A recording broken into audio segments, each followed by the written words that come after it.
Gilgamesh don't want to die, and this goes to show that at the time, this figure Gilgamesh really has a modern view of life. So Gilgamesh has the same idea as our modern way of life because he doesn't want to die, and he searched for immortality. Now, how does the modern world search for immortality now? Because Gilgamesh searched for immortality by looking after Utnapishtim, who is really kind of the survival of the flood. But in the modern world, how do you search for immortality? How do people do it?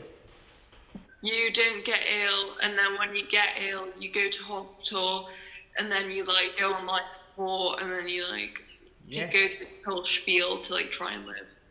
Thank you. So you try not to be ill. And so when you are getting old and approaching dying, or when you're in your 40s and 50s, yeah, and they show wrinkles in their face, what do people do? Eat healthy. Eat Keep healthily, fit. yes, that's one. We try to maintain our Keep life, fit. yes, They get Botox and plastic surgery. Yeah, yes. that's what I want. They do all of those Botox or plastic surgery, or they inject silicone and put silicone plastics in their face and all of that. And so those are the practices that we do. It's a bit embarrassing, really. That's basically in search of immortal life or eternity. Is we try to preserve our physical body. Now, what other ways? So that's one is through plastic surgery. Of course, there's also diet. There's also eating healthily and all sorts of things. Now, aside from that, what other things that the modern civilization, are trying to do in search of immortality, just like Gilgamesh? Uh, Looking for cures for illnesses. Yes. And one of the famous, so cure for illnesses is really huge. You know, medicine and biology have progressed so much. But there's one area of research that people are looking forward to. What is this kind of research? Yeah, there's research now, modern research, that people and scientists are hoping that it would cure so many illness and diseases, and probably is the key to everlasting life for some scientists. You talk about this sometimes when you first rejoin the class. I'll remind you. And it is what you call stem cell research. The potential to cure other forms of illness is stem cell research. So that's kind of an area where kind of verging towards the immortal quest for life. Now, there are also other types of quest for immortality. And this is the idea of downloading a person's thinking and consciousness into a computer.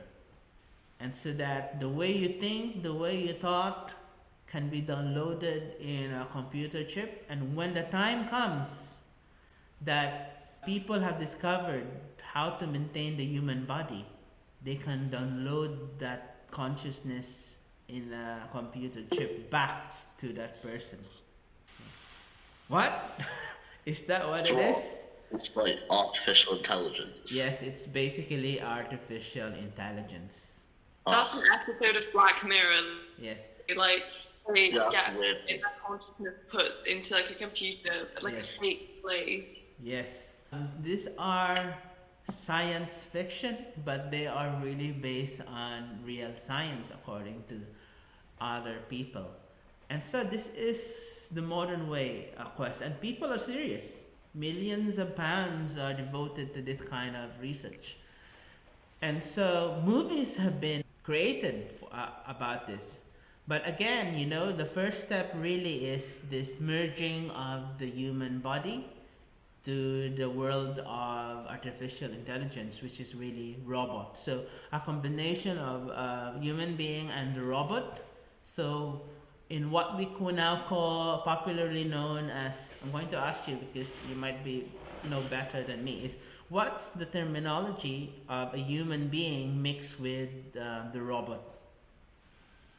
Cyborg. Cyborg, thank you. So the cyborg idea is not new, but more and more people are trying to test it. You know, one company in the US decided that they could implant chips into their hand, and so when they go shopping, they could, or go inside the company's building, they just put in their hand, and the chip would read everything about who they I are. don't like that.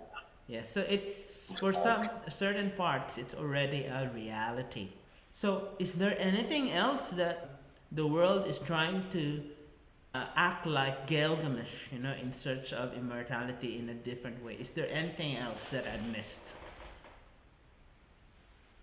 Gilgamesh, even though the character is very ancient, his figure is so modern, and that's why his popularity as a character became all over the place in the last 10 years because he has this modern attitude in him.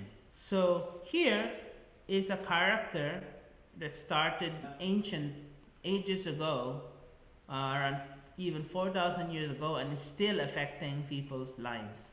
So those are really what I think about that as significant human experience.